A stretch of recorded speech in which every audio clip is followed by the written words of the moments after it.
Good evening and welcome to State of Business on Art Television. I'm Tamiru Nimsat. Let's have a look at the headlines. Inland Revenue Department maps out plan for digitization. Government makes plan to establish a financial stability fund. News in detail. University of Edinburgh Honorary Professor Lee Bucket warned that Sri Lanka could be committing an intergenerational sin by accumulating excessive sovereign debt, potentially leaving future generations unable to manage the country's financial future.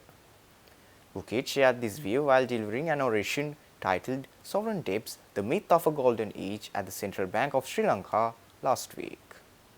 When a group of people despoil the environment in a manner that renders it uninhabitable to their successors, that, I think, is an obvious intergenerational sin.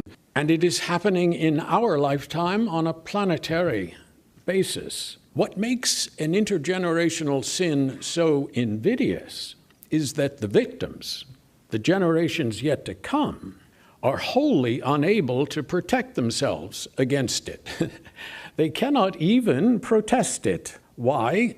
For the very good reason that they haven't yet been born. And when their time comes, when their tenure on the planet begins, they will not even be able to punish or scold the malefactors. That when one generation incurs sovereign debts that it cannot or will not repay, and those debts cascade down to subsequent generations, the inheritors of the debts will have no legal basis on which to decline that obnoxious legacy. Speaking further at the event, Professor Lee Bucket said that in the upcoming years, America will borrow heavily to cover its large budget deficit and to finance its $35 trillion worth of debt. Professor Lee pointed out that this development will have a profound effect on the entire financial sector of the world. The U.S. budget deficit, that is the difference between what the government takes in revenues and spends, in this year will be about $1.9 trillion. The administration that will take office in Washington, D.C. next January will not have to borrow simply to cover that $1.9 trillion budget deficit. It will have to borrow to refinance the $35 trillion bedrock of American debt. And that will have profound effects on everyone else in the world. When the world's largest sovereign debtor is sucking up that much capital, it drains that liquidity, and it means that corporate debtors cannot borrow it, that other sovereign debtors are going to have to pay more for their borrowings because the world's largest sovereign debtor has become an enormous maw into which capital is placed. The Embassy of Sri Lanka in the Netherlands, with the support of the Sri Lanka Tourism Board, participated in the Embassy Festival 2024 held in The Hague during last weekend. The Embassy organized several stalls showcasing Sri Lankan tourism, culture, cuisine, tea and handcrafts to the Dutch and other international visitors. The Embassy Festival is an annual event organized by the municipality of The Hague at a central location in the city. The mayor of The Hague, Jan van Zanen, opened the festival where 46 embassies and international organizations participated, attracting over 60,000 visitors. Ministry of Foreign Affairs in a statement said that Sri Lankan stalls were very popular at the festival, with many expressing interest to visit the country. Tourism promotional material, including videos, brochures and maps of Sri Lanka, was shared with the public. Sri Lankan arts and craft, wooden masks, soft toys, jewellery, batik, reed and brassware products available in the stalls were much sought after by the visitors, with Sri Lankan tea and food being the centre of attraction. Children from the Sri Lankan community in the Netherlands mesmerized the crowds with their Sri Lankan dance performances and added more colour and excitement to the event with their traditional costumes. The embassy also participated in the cultural parade alongside the other embassies, and the colourful processions was enjoyed and warmly appreciated by the public.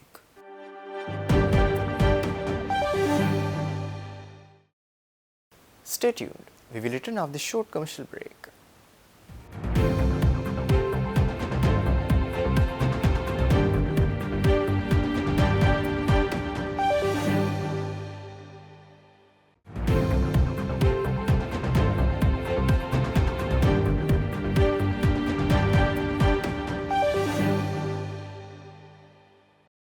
Welcome back after the break.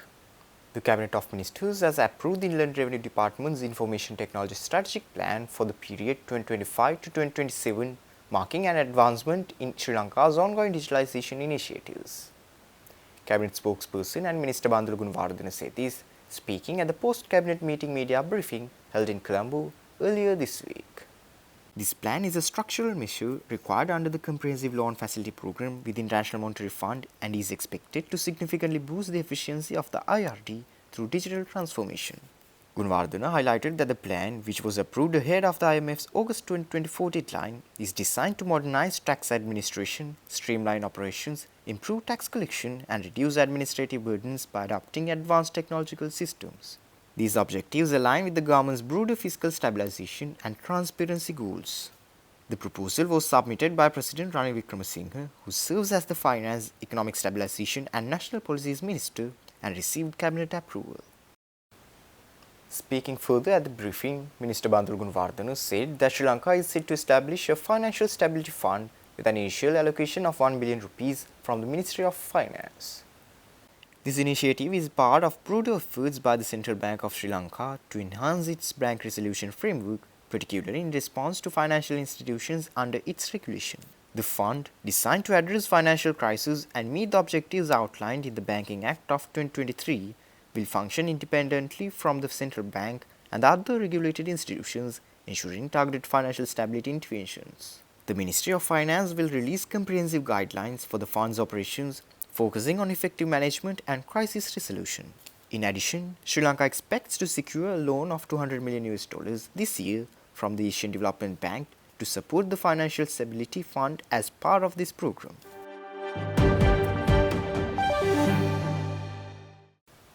The Colombo Stock Exchange held an investor forum aimed at introducing alternative investment opportunities and enhancing market knowledge among local investors in Kaltangudi last week.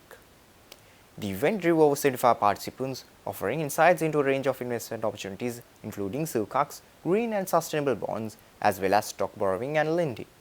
The forum commenced with remarks by Sivanathan Raman Muthukrishnan, manager of the CSC Batiklo branch, emphasizing the importance of exploring diverse investment avenues in the region.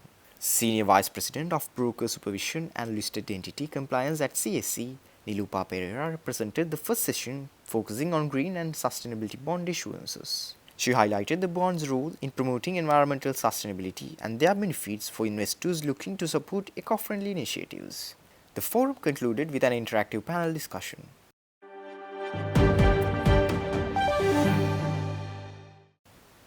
That's all our news for today. For this and more, subscribe to our channel on YouTube and follow us on Facebook. Take care and good night.